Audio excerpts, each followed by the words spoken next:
Smart Tech avec BNP Paribas. Retrouvez des entreprises et des projets innovants.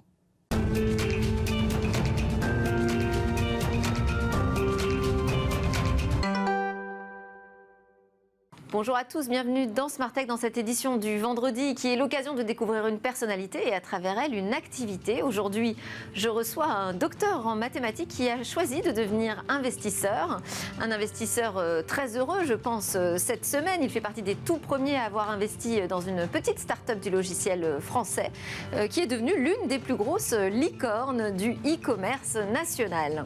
Alors, ça m'intéressera d'avoir son analyse, d'abord sur les levées records dans la French Tech, ce qu'elles révèlent et puis aussi ce qu'elles ne disent pas, ces levées de fonds, mais aussi sur la présence de fonds étrangers derrière chaque start-up française. Il nous dira également ce qu'il a appris en 20 ans aux côtés des entrepreneurs de l'innovation, ce qu'il connaît des embûches, mais aussi des chemins de la réussite. Ce sera donc la grande interview de Xavier Lazarus, associé fondateur d'Elaya. Et puis Smart Tech se refermera sur le grand rendez-vous Smart Space qui sera dédié cette semaine à la militarisation de l'espace. Mais donc sans plus attendre, c'est la grande interview investisseur.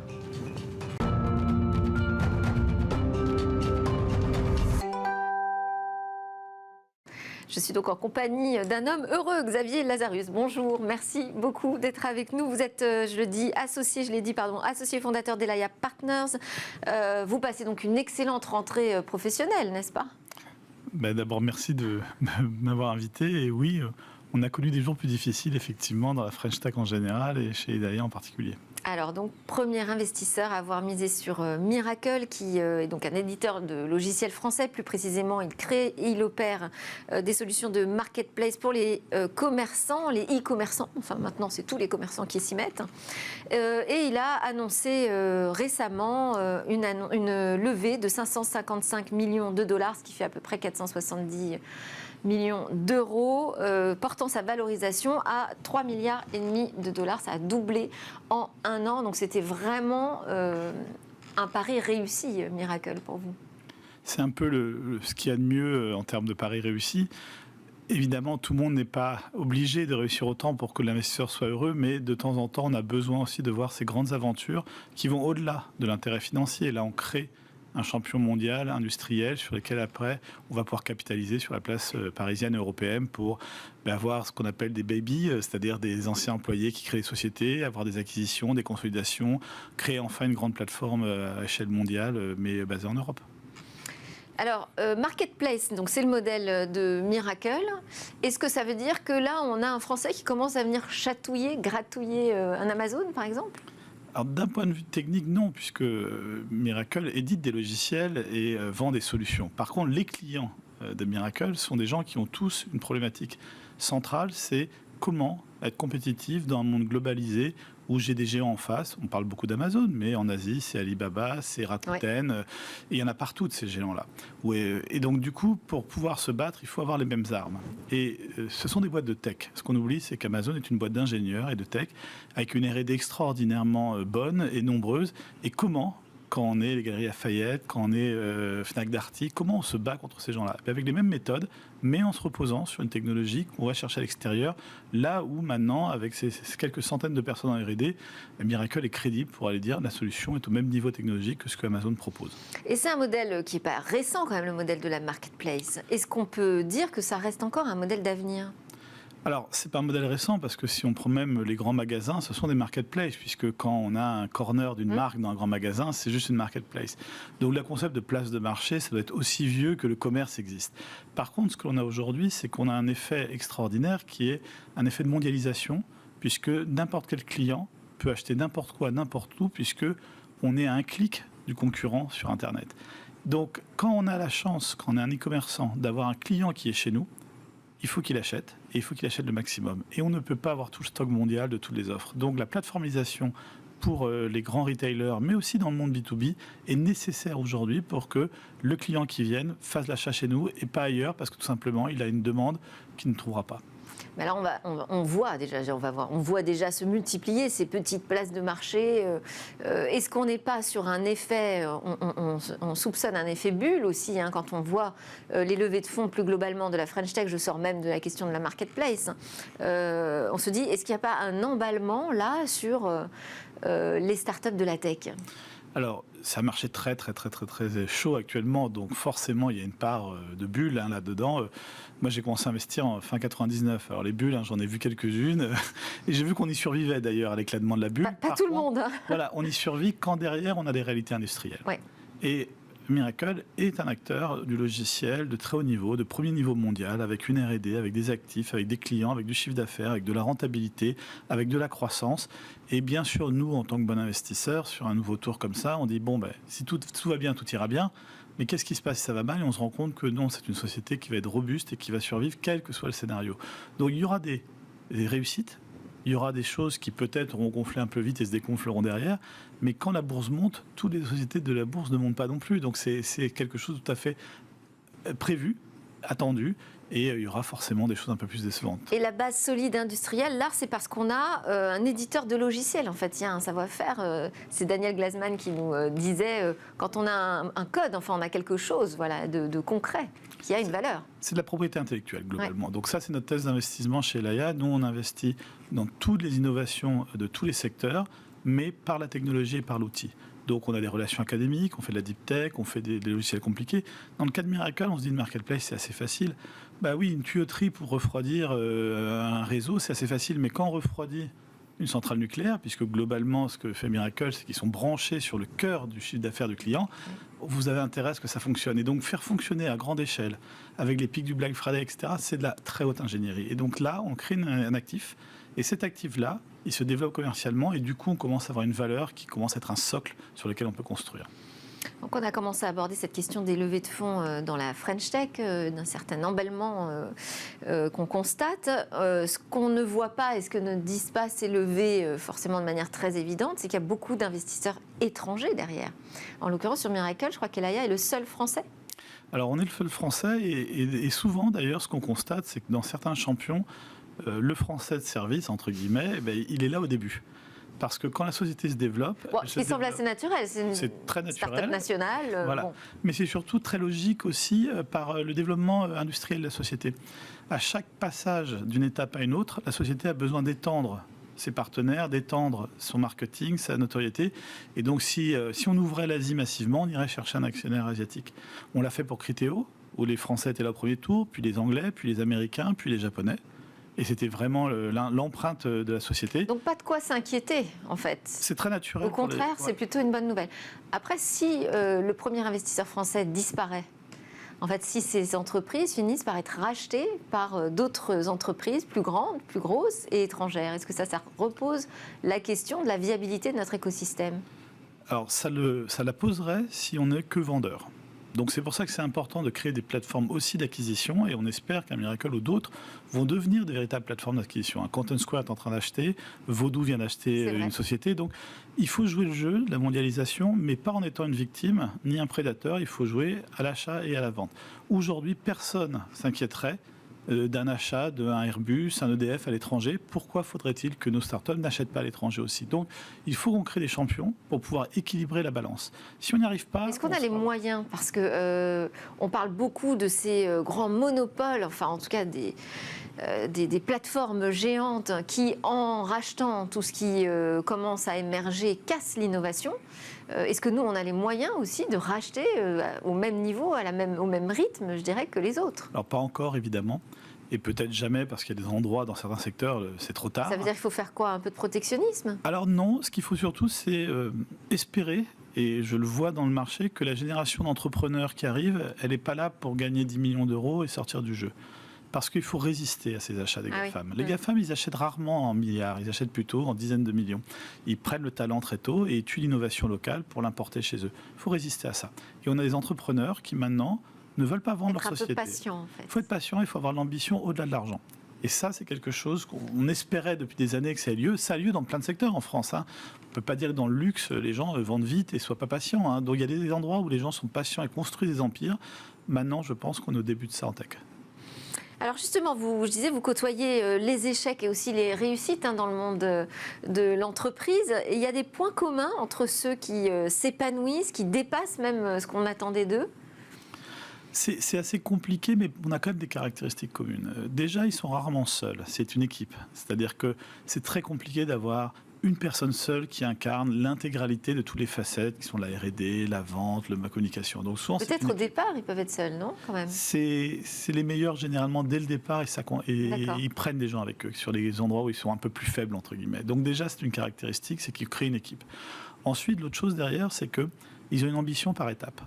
Nous, on ne croit pas à quelqu'un qui dit on est 3 dans un garage, on va valoir 10 milliards. Cette personne-là, si elle le dit, la probabilité qu'elle échoue ou qu'elle se désintéresse en cas de difficulté est très élevée. Par contre, quelqu'un qui dit je vais faire une première étape de sortir de mon garage, puis une suivante, puis une suivante, puis une suivante, mais qu'il n'y a pas de limite dans son ambition, il y a juste des étapes, ces personnes-là réussissent mieux.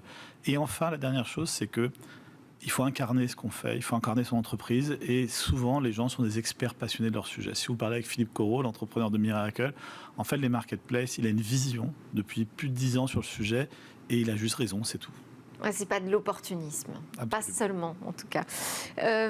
Alors vous êtes aussi membre du conseil consultatif du Lab BPI France, qui est un groupe de réflexion interne qui est dédié à l'entrepreneuriat. Est-ce que vous échangez sur ces questions-là? Parce qu'on a l'impression que BPI France investit beaucoup dans la French Tech, mais est-ce qu'elle mise sur certains projets plus que d'autres, avec cette vision justement d'un chemin de la réussite que vous commencez, vous, à comprendre?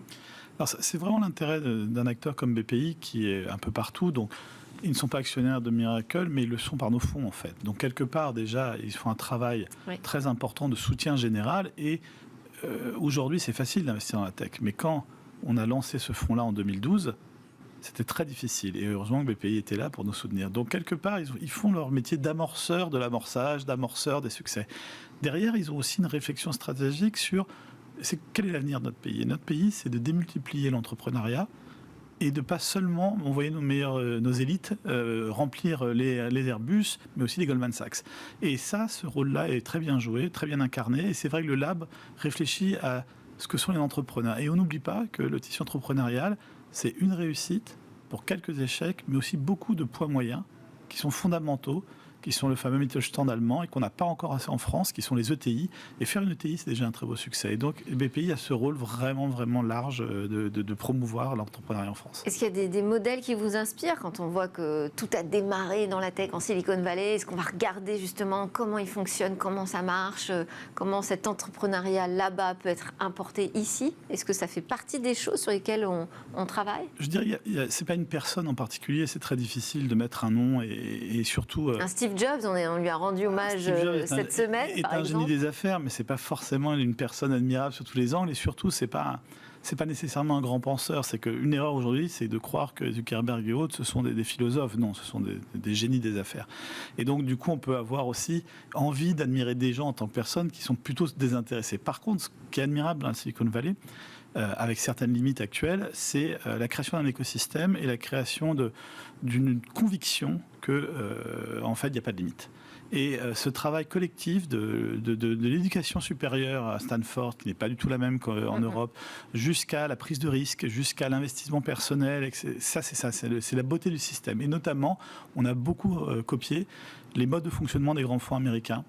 Et le fait que dans un fonds américain, c'est pas une marque, c'est pas un asset manager, c'est un groupe de personnes, comment on vote, etc. Donc nos modèles sont là-bas. Nos modèles qui ont fonctionné sont là-bas. Après, c'est pas une personne en particulier, c'est une collection de gens qui ont fait ça. Alors vous-même, vous avez un parcours assez étonnant puisque vous êtes docteur en mathématiques, vous êtes diplômé de la très prestigieuse École normale supérieure. Vous avez débuté d'ailleurs votre carrière dans un laboratoire de recherche en arithmétique et géométrie algébrique de l'Université Paris-Sud. Et puis vous décidez de fonder une première start-up dans le e-learning. Alors, c'est la beauté de notre système, c'est que pour avoir accès à ces écoles, on signe un engagement décennal, donc on ne se pose pas de questions pendant 10 ans. On étudie, on fait de la recherche, on enseigne, j'ai beaucoup enseigné, y compris collège-lycée. Et j'ai eu une première partie de carrière que j'ai adorée, et peut-être un jour je retournerai dans cette partie-là.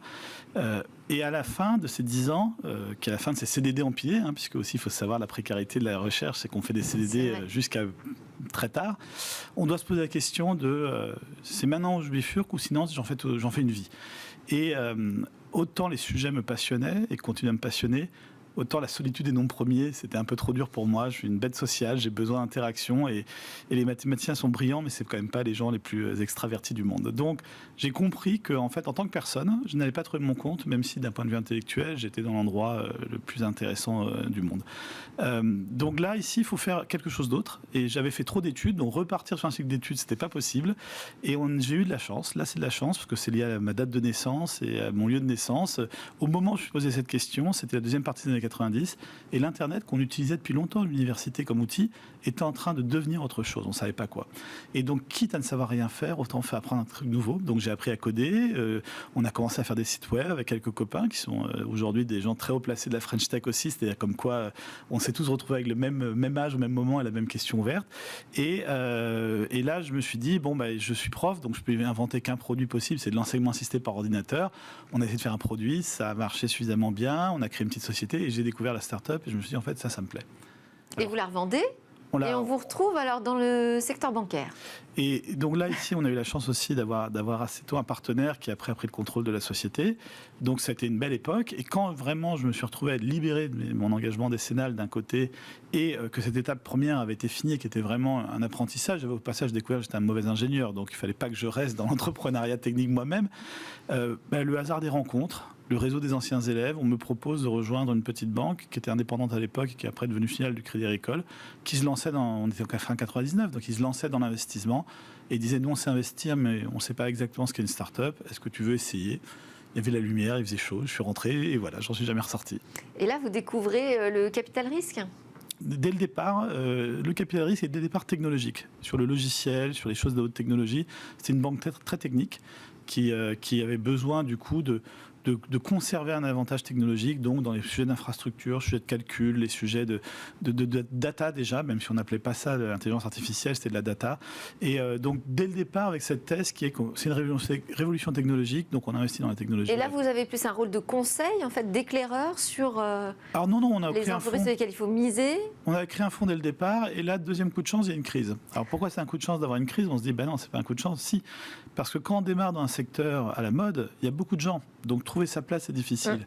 Mais quand ce secteur, 18 mois après, l'été 2001, plus personne n'est intéressé, mais il reste un portefeuille, il reste de l'argent, il faut gérer tout ça, et plus personne n'a envie de le faire. Et donc on va dire, analyste qui démarrait, 18 mois après, je suis en charge d'un petit portefeuille de 15 millions avec des belles sociétés comme SmartTrade, qui est un éditeur aujourd'hui massif de logiciels financiers, ou Meiosis, qui a été vendu à IBM, et qui a aussi donné un de mes associés aujourd'hui chez Elaya, puisque le CEO fondateur, Marc, nous a rejoint maintenant en tant que partenaire chez Elaya. Donc là, vous cofondez ce fonds, donc Elaya. Vous êtes au bord de combien de sociétés aujourd'hui ? Moi, je dois être à 7-8 à peu près. On essaie de ne pas dépasser 10 par personne pour pouvoir justement passer du temps avec les entrepreneurs. Mais il y a des sociétés qui prennent beaucoup de temps et d'autres moins de temps. C'est toutes des entreprises de la tech ? On est toutes dans la tech. Maintenant, on fait plus de voire même de la deep tech ? Et on fait de la deep tech, voilà. Là, c'est une autre affaire quand même, la deep tech, parce que ça veut dire qu'on mise sur des technologies qui sont encore en phase de laboratoire. Donc il faut mettre beaucoup d'argent, j'imagine, longtemps, sans être sûr qu'à la fin, il y aura un business model. Alors c'est le cas de certaines, où on est en train de financer le passage de la recherche au produit. Il y a aussi de la deep tech qui est beaucoup plus applicable. Et puis la deep tech numérique, toute l'intelligence artificielle, aujourd'hui ça semble standard, mais il y a 5 ans, c'était dans les labos encore que ça s'inventait. Oui. Il faut un ordinateur globalement pour essayer. Donc c'est pas très cher de tester et on voit assez vite si ça marche ou pas. Donc on a des cycles longs, des cycles courts, et on a créé des fonds dédiés avec des équipes dédiées. Et notamment, une chose très simple, c'est les CV des gens qui investissent dans la deep tech. On est une quarantaine aujourd'hui chez Elaya, on a 7 docteurs. Dans les autres fonds, il n'y en a jamais un, parce qu'on considère qu'à faire un doctorat, c'est une diversion, alors qu'au contraire, faire un doctorat, c'est comprendre la question ouverte et c'est pouvoir parler avec un chercheur qui devient entrepreneur. 7 docteurs dans un fonds d'investissement, mais c'est vous qui les avez recrutés ? Alors, oui, parce que même si maintenant on est plusieurs à recruter, c'est plus qu'on a des valeurs communes et une génétique de pensée commune, et ils sont venus naturellement. Et puis parce qu'aussi, quand on a eu la chance de travailler dans un laboratoire, même partiellement, même peu, on a juste plus peur et on comprend quelle est la façon de parler et la façon de récupérer de l'information. Et en plus, ces docteurs, souvent, ont eu après un parcours d'entrepreneur ou d'investisseur, ce qui fait qu'ils sont assez compatibles finalement avec ce qu'on fait. Et derrière, donc, ce que vous dites, c'est que derrière, on peut imaginer un business model quand on est encore à la phase de laboratoire ? Alors, c'est un portefeuille qu'il faut créer, et dans le portefeuille, il faut équilibrer ses risques. Donc, un portefeuille où il n'y aurait que des phases de laboratoire sur que les mêmes sujets, ça passe ou ça casse. Okay. Dans un bon portefeuille, là, on a du quantum computing, on a des sociétés en sciences de la vie, on a des matériaux, on a des sociétés qui sont en train de créer des choses absolument avant-gardistes, et on a un risque que ça ne sorte jamais. Puis on en a d'autres qui sont en train d'exécuter de l'application de la deep tech numérique. Donc, la création d'un portefeuille équilibré, avec nos partenaires académiques, qui sont aujourd'hui PSL d'un côté et NRIA, sont deux grands partenaires académiques, nous permettent aujourd'hui d'adresser le fait que pour l'investisseur, ça sera rentable, puisque tout ce que l'on fait a vocation à être rentable. Ça sera aussi très intéressant parce qu'ils ont accès à une information absolument extraordinaire. Et on va prendre dedans quelques paris qui peuvent casser, mais si ça passe, alors ça c'est extraordinaire. Donc, vous n'avez pas vraiment renoncé à vos premières amours. J'ai vu aussi que vous étiez membre du conseil d'administration de l'ENS. On n'arrive pas à se refaire complètement. Alors, on va terminer cet entretien avec des questions, une interview express. Et vous répondez assez rapidement, si possible. Je commence par vos rêves. Mon rêve réellement, c'est que France et tech soient des mots qui aillent complètement ensemble. Vos peurs ? Ma peur, c'est de ne pas avoir le temps de réussir parce que c'est quand même assez lent parfois. Est-ce que vous avez une grande interrogation ? Mon interrogation, c'est comment certaines des choses que l'on fait vont s'inscrire dans un problème plus massif que j'arrive pas vraiment à bien adresser, qui est le changement climatique. On a reçu d'ailleurs une investisseuse, d'ailleurs, spécialiste de ces questions. Est-ce que vous avez aussi une idée fixe ? Mon idée fixe, c'est la performance. C'est-à-dire, en gros, comment on arrive à faire des choses bien, construire une boîte avec des valeurs, etc., mais en restant performant. Et en finance, c'est pas toujours simple d'associer performance et valeurs, par exemple. Comment vous imaginez le futur de cette French Tech ? Il y aura au moins un gros soubresaut, mais je pense qu'on a créé les bases solides pour que la tech soit un des piliers du développement économique du pays. Et ce serait une French Tech ? On ne passerait pas à une dimension européenne ? La French Tech, ce sera un terroir, mais c'est l'Europe ou rien. Et vous, dans 5 ans, vous voyez où ? Je pense que je fais la même chose. Quand on est enseignant-chercheur dans l'âme, on travaille toute une vie sur un sujet et en se disant que peut-être à la fin ça valait la peine ou pas. Quand on est investisseur, c'est pareil. Donc ça sera ma vie, ça sera être investisseur. Dans 5 ans, j'y serai toujours. Merci beaucoup, Xavier Lazarus, associé fondateur chez Elaya. Et merci à tous de nous avoir suivis. Moi, je vais vous retrouver lundi, mais à suivre tout de suite, c'est le grand rendez-vous avec l'espace. À très vite. Bonjour et bienvenue dans Smart Space, votre rendez-vous dédié à 100% au business et à l'exploration spatiale. Et aujourd'hui, on va parler de la militarisation de l'espace. Après la terre, la mer et les airs, l'espace est-il en train de devenir le 4e terrain d'opération militaire ? Réponse avec nos invités en plateau. Hervé Grandjean, porte-parole du ministère des Armées, bienvenue sur le plateau de Smart Space. Et puis avec nous à distance, le général Jean-Daniel Testé, PDG de l'OTA, l'Organisation de l'Observation de la Terre appliquée, ancien commandant interarmé de l'espace et aujourd'hui général de brigade aérienne, 2e section. Bienvenue dans Smart Space. Bonjour. Alors ma première question est pour vous, Hervé Grandjean. Pourquoi l'espace est-il devenu un enjeu stratégique militaire ? Il faut se souvenir pourquoi on a voulu faire une stratégie spatiale de défense en 2019. D'abord parce que le spatial est absolument indispensable pour la bonne conduite de nos opérations militaires. Je vous prends un seul exemple. Quand en 2018, on a frappé les usines chimiques de Bachar el-Assad, c'était suite à un raid de Rafale qui partait de la base aérienne de Saint-Dizier. Mais avant de faire ce raid, il fallait des images de renseignement, donc des images d'observation de la Terre. Pendant le raid aérien, il fallait être capable de discuter avec nos pilotes pour ajuster les frappes. Et une fois que les missiles étaient partis, il fallait que ces missiles puissent être guidés par des satellites de géolocalisation. Donc on voit bien que sur toute la chaîne de conduite de ces opérations, on avait un besoin impérieux d'espace. Ça, c'est le premier point. Le deuxième point, c'est que le spatial, c'est indispensable pour l'économie de tous les Français, pour vous, pour moi. Quand vous commandez une pizza, quand vous réservez un logement pour des vacances, eh bien, on estime que chaque jour, chaque Français utilise entre 10 et 40 satellites. Donc s'il y a des menaces sur les satellites dans l'espace, c'est une menace sur toute l'économie française et c'est notre travail, nous, ministère des Armées, que de protéger aussi l'ensemble des Français. Donc des opportunités, mais des menaces. La ministre des Armées, Florence Parly, avait révélé qu'il y avait eu une tentative d'espionnage, en tout cas d'approche d'un satellite russe, Louche Olympe, en 2017. Elle l'avait dit en 2018, mais c'était une approche qui datait de 2017, sur un satellite de télécommunication franco-italien. Et donc, nous avons besoin de nous protéger vis-à-vis de ce qui devient un espace contesté. Général Jean-Daniel Testé, effectivement, l'espace a toujours fait partie, en tout cas a eu un rôle à jouer dans les forces armées, qu'elles soient sur terre, dans la mer ou dans les airs. Qu'est-ce qui est nouveau aujourd'hui dans l'enjeu stratégique ? Je pense que, comme vient de le dire Hervé Grandjean, je vais juste reprendre un petit peu ce qu'il a dit et puis pour ensuite répondre à votre question et remettre les choses en perspective et mettre quelques chiffres dessus. Grosso modo, aujourd'hui, les satellites d'observation dont il a parlé réalisent plus d'une centaine d'images quotidiennement. Donc ces images alimentent les services de renseignement et les unités opérationnelles pour qu'elles puissent être utilisées dans des missions quotidiennes. Donc ça, c'est, je dirais, un chiffre assez important. On a plus de 100 images qui sont prises tous les jours par les satellites militaires français. De la même façon, les satellites de télécommunication, nous en avons 3 actuellement à notre service et ils permettent de transmettre les ordres de la métropole vers les zones d'opération et les comptes rendus de la zone d'opération vers la métropole, ce qui fait qu'il y a quasiment un suivi, je ne dis pas permanent, mais en tout cas très régulier et très fréquent de ce qui se passe très loin de notre territoire. On arrive à avoir des remontées d'informations depuis Paris, vers Paris, de façon très régulière.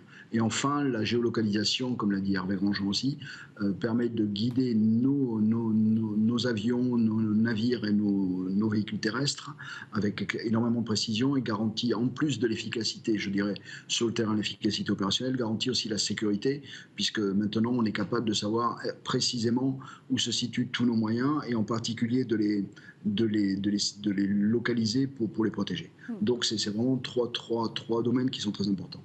La prise de conscience dont a parlé Hervé Grandjean à l'instant est réelle, c'est qu'aujourd'hui on a pris conscience que ces systèmes dont on était étroitement dépendants sont menacés. Enfin, ils sont menacés pas forcément à court terme de façon, je dirais, létale, c'est-à-dire qu'ils ne vont pas être détruits demain, il n'y aura pas de surprise de ce côté-là, même s'il y a beaucoup de choses qui se préparent, je pense qu'on y reviendra plus tard.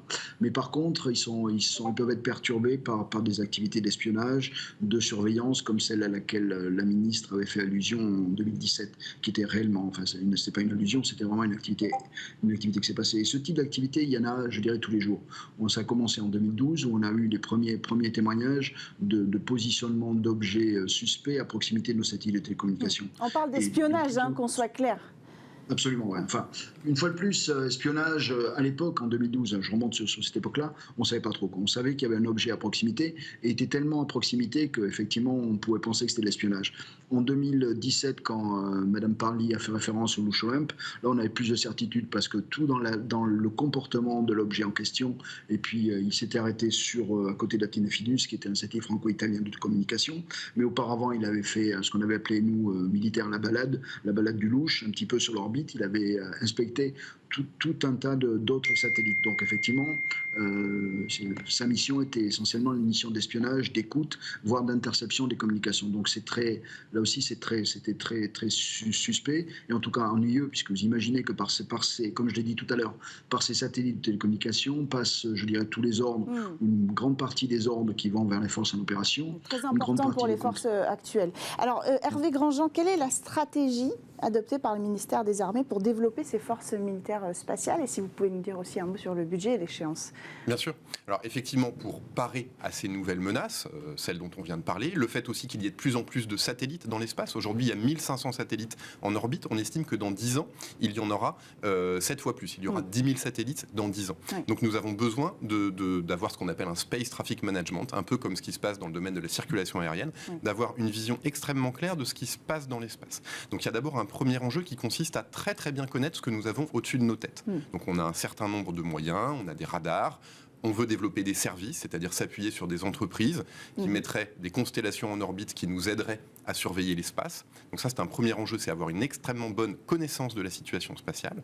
Et ensuite, il faut être capable de se défendre activement si toutefois nous étions menacés ou attaqués. Donc on a évoqué dans la stratégie spatiale de défense avec la ministre des Armées un certain nombre d'objets assez emblématiques de ce qu'est cette nouvelle défense spatiale. Alors j'en citerai quelques-uns. Les premiers, c'est des lasers de puissance, des armes à énergie dirigée qui permettraient d'éblouir, de dégrader un satellite ennemi qui s'approcherait un peu trop près de nos satellites les plus précieux. Et puis un deuxième exemple, c'est ce qu'on appelle des nanosatellites patrouilleurs ou guetteurs. Nous avons 36 000 km au-dessus de nos têtes des gros satellites de télécommunications militaires, les satellites Syracuse. Bientôt, nous allons lancer une nouvelle génération dans quelques semaines, les satellites Syracuse 4. Eh bien, ces nanosatellites guetteurs sont des sortes de gendarmes qui patrouilleraient autour de nos gros satellites pour empêcher ou en tout cas prévenir une approche de satellites potentiellement ennemis. En termes de budget, pour faire tout ça, nous avons remis au pot, si je puis dire les choses de cette manière. Nous avions prévu dans la loi de programmation militaire initialement 3,6 milliards d'euros. Avec cette stratégie spatiale de défense, nous avons rajouté 700 millions d'euros. Ce sont donc plus de 4 milliards d'euros qui sont entre 2019 et 2025 consacrés aux questions spatiales au ministère des Armées. Est-ce que la France doit penser sa stratégie plutôt au niveau européen ? Alors, en fait, tout dépend de quoi on parle. Il y a des choses qu'on veut garder de manière extrêmement souveraine, parce qu'elles sont très confidentielles, parce qu'on ne veut pas le partager. Il y a des choses que, évidemment, on souhaite faire dans un cadre européen. Un seul exemple, nous travaillons avec l'Allemagne dans le domaine de l'observation. Nous avons des satellites d'imagerie optique qui prennent des photos de la Terre, si vous voulez. Les Allemands ont des satellites qui font la même chose, mais sur une technologie radar. En gros, ils peuvent prendre des photos, même s'il y a des nuages. Mais ils commencent un peu à développer aussi la technologie optique. Oui, tout à fait. Ouais. Mais donc, l'idée est de mettre en commun ces bibliothèques d'images que nous prenons les uns et les autres, parce qu'on estime que c'est des choses qui peuvent être partagées au niveau européen. Donc, l'Italie, l'Allemagne sont des partenaires privilégiés en Europe pour ces questions spatiales. Et puis ensuite, il y a des choses sur lesquelles on peut s'appuyer sur des partenaires privés. J'ai cité tout à l'heure une constellation de surveillance de l'espace qui est en train d'être montée par une société qui s'appelle Norstar, en partenariat avec Thales. C'est tout à fait quelque chose sur lequel on pourrait s'appuyer. Aujourd'hui même, on repose sur des données de surveillance de l'espace qui émanent d'Ariane Group via un réseau de télescopes qu'on appelle GeoTracker, via aussi Safran Data System qui interroge la radiofréquence des objets spatiaux. Donc nous avons un cœur souverain parce qu'on souhaite être autonome. Il y a des choses qu'on peut partager au niveau européen et puis il y a des choses sur lesquelles on peut travailler avec des opérateurs privés. Oui. Général Jean-Daniel Testé, travailler peut-être à une autre échelle, c'est aussi peut-être assurer à la France des moyens suffisants pour acquérir une puissance militaire adéquate à la situation future ? Je pense qu'il y a eu une dynamique qui s'est installée, effectivement, toute récente, avec la stratégie spatiale de défense, qui est lancée. Maintenant, il s'agit de maintenir l'effort dont a parlé avec Grandjean dans la durée. Parce que si l'effort il dure 3 ans, il dure 5 ans, ce ne sera pas suffisant, compte tenu des investissements nécessaires. Si on veut aujourd'hui être capable d'avoir une appréciation autonome de situation, et c'est bien l'enjeu, puisqu'il y a un enjeu de souveraineté, que ce soit une souveraineté nationale ou une souveraineté européenne, il faut absolument qu'on soit capable de s'affranchir de données de pays, même de pays alliés comme les États-Unis, pour établir notre situation. Pour être capable de dire, et typiquement dans le cas du Louche Olympe, par exemple, c'est un bon exemple, de dire que le Louche Olympe, c'est le Louche Olympe. Rien que pour arriver à ça, il faut avoir des systèmes qui surveillent l'espace jusqu'à l'orbite géostationnaire et qui soient capables d'aller déterminer, alors par tout un tas de méthodes que je ne détaillerai pas ici parce que d'une part ce serait trop long et ce serait aussi confidentiel, mais en tout cas il faut qu'on tende vers ça pour qu'on soit complètement autonome. Et cette autonomie a un coût et pour être capable de se l'offrir, il faut que cet effort initié il y a 2 ans maintenant soit poursuivi pendant je dirais les 15 années qui viennent au minimum. Comment intégrer les moyens militaires spatiaux aux moyens terrestres ? On en a parlé tout à l'heure, les forces sur la Terre, pour ne pas dire les forces seulement terrestres, mais sur la Terre, ont besoin des systèmes de navigation, par exemple, je pense à Galileo, ont besoin de tous ces systèmes-là. Quand on va développer ces nouvelles technologies, vous avez parlé de laser, il faudra une interopérabilité avec les forces sur Terre. Comment vous allez développer cet aspect-là ? Il y a une intrication extrêmement forte entre tous les milieux. Et effectivement, l'espace n'est plus qu'un milieu de servitude finalement pour permettre à des opérations aériennes, militaires, terrestres de se dérouler. Ça devient un champ de confrontation en tant que tel. Donc effectivement, on a créé un commandement de l'espace, notamment pour intégrer cette dimension intermilieu, qui sera à Toulouse. On aura à peu près 500 personnes en 2025. On pourra peut-être y revenir. Oui. Mais l'objectif, c'est effectivement que, par exemple, dans le domaine du combat connecté, qui pour nous, ministère des Armées, est une part très importante des conflits futurs et de la réponse aux conflits futurs. Nous sommes en train de développer ce qu'on appelle le système de combat aérien du futur, en gros le successeur de notre avion de chasse aujourd'hui, à l'horizon 2040. Nous faisons la même chose dans le domaine terrestre avec le char de combat du futur à l'horizon 2035. Et bien pour nous, ces combats à cet horizon-là, 2040-2050, seront connectés avec des avions de transport, des avions de chasse, des drones, des missiles de croisière.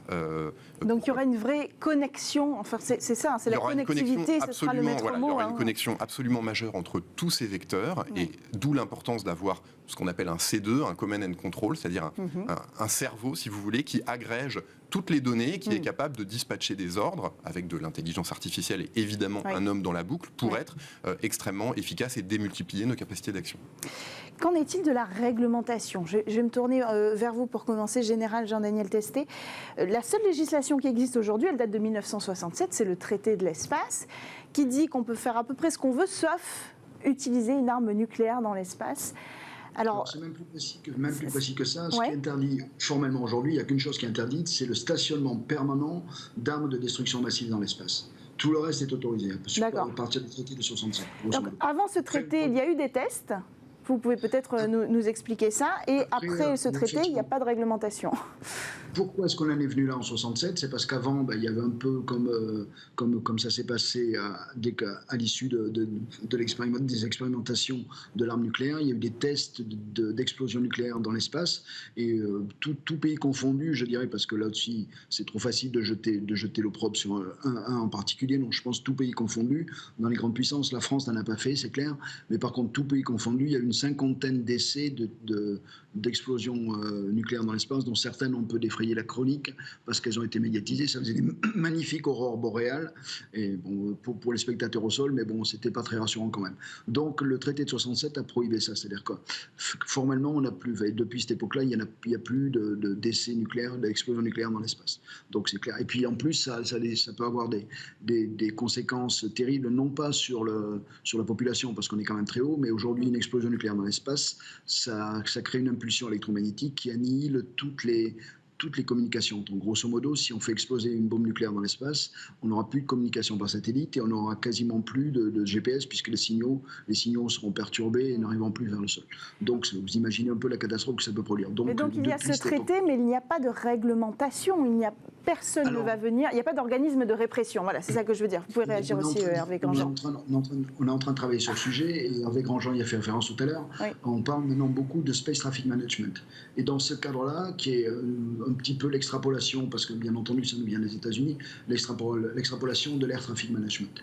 Alors je m'arrêterai là parce que l'analogie n'est pas du tout la même. On ne contrôle pas les satellites comme on contrôle les aéronefs, ça n'a rien à voir. Okay. Donc c'est encore un autre domaine. Mais dans ce domaine-là aujourd'hui, il y a des discussions internationales à différents niveaux, que ce soit au niveau de l'ONU, que ce soit au niveau de l'agence de standardisation, qui a pour but de définir des règles de comportement et des règles de bon comportement de façon à assurer un maximum de transparence sur les activités spatiales. Hervé Grandjean, vous voulez réagir ? Il y a effectivement de plus en plus de satellites et donc on peut le comprendre, un besoin de régulation de ce qui se passe dans l'espace. Donc dans le cadre de la stratégie spatiale de défense, nous on a voulu apporter quelques modifications au corpus, pas forcément législatif mais réglementaire qui existait. Okay. Très simplement, on a d'abord voulu être, nous, ministère des Armées, opérateur spatial. Ça veut dire que concrètement, demain, ce seront des militaires qui piloteront nos satellites militaires qui sont dans l'espace. Jusque-là, ce n'était pas le cas. Ça pouvait être des personnes qui travaillaient dans une entreprise privée, Téléspazio par exemple, des ingénieurs du CNES, énormément de compétences, mais pour mener des opérations spatiales militaires, on a estimé que ça devait être à des militaires de piloter ces satellites, et c'est ce qu'on est en train de leur apprendre à faire. Première modification. Deuxième modification, besoin de réguler un peu plus ce qui peut être fait dans l'espace en termes de services. Il y a des sociétés qui prennent des images de l'espace, mais en fait ça c'est important, c'est des données stratégiques. Est-ce que ces sociétés peuvent les vendre librement sans demander l'autorisation de l'État ? Pas sûr, et donc c'est ce sur quoi il faut en débattre. Il faut créer le débat et peut-être instaurer une réglementation. Par exemple, il n'y a pas de notion de territoire dans l'espace. Oui. En France, dans le monde, on a les eaux territoriales, tel ou tel territoire, c'est très clair, c'est très délimité.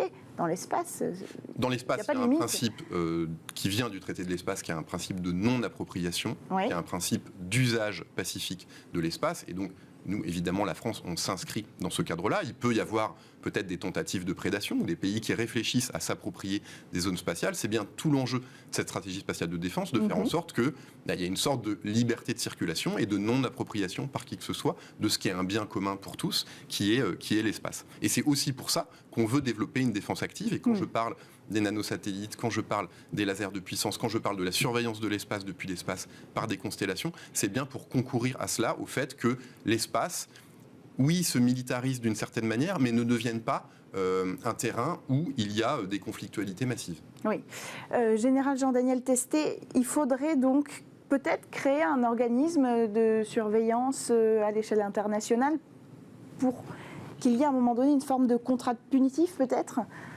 On pourrait considérer qu'effectivement l'ONU aurait un rôle à jouer dans ce domaine-là, et je pense que les discussions qui sont en cours montrent quand même quelques limites. Bon, on sait très bien que les discussions à l'ONU sont jamais très faciles parce qu'il y a beaucoup trop d'intervenants, et il y a majoritairement des intervenants qui malheureusement ne se sentent pas concernés par ce qui se passe dans l'espace parce qu'ils ne sont pas opérateurs spatiaux, que ce soit national ou que ce soit commercial.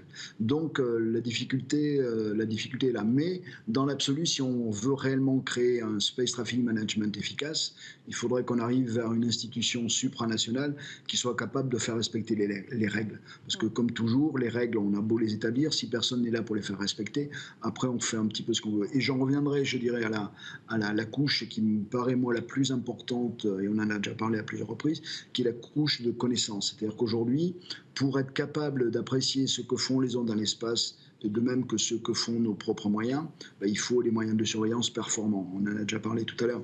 Donc c'est l'enjeu. Sans moyens de surveillance autonomes, je veux dire européens ou nationaux, on pourra toujours créer du space traffic management, on sera toujours dépendant de quelqu'un pour authentifier qu'une activité est suspecte ou qu'une activité peut être hostile. Et donc le principal, pour moi, la couche principale à renforcer et sur laquelle doit être maintenu l'effort qui a été initié il y a quelques années, c'est la couche de surveillance. Vous êtes d'accord avec ça, Hervé Grandjean ?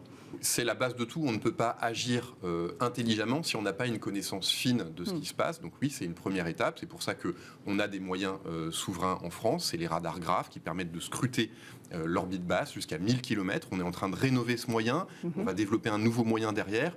Aujourd'hui, on est capable de capter l'équivalent d'une machine à laver à 500 km au-dessus de nos têtes. Demain, l'idée est d'être capable de capter une boîte à chaussures. Voilà, parce que les objets se miniaturisent de plus en plus. Et donc, on a besoin d'avoir des yeux de plus en plus fins, de plus en plus aigus. Et c'est ce à quoi on travaille. Merci beaucoup, Hervé Grandjean, porte-parole du ministère des Armées, d'être revenu sur le plateau de Smart Space. Merci à vous également, Général Jean-Daniel Testé, d'être venu à distance participer à cet échange sur la militarisation de l'espace. C'est la fin de cette émission. C'est également la fin de Smart Tech. On se retrouve dès lundi sur Bismart pour une nouvelle émission et dans une semaine pour votre émission Smart Space. Bon week-end.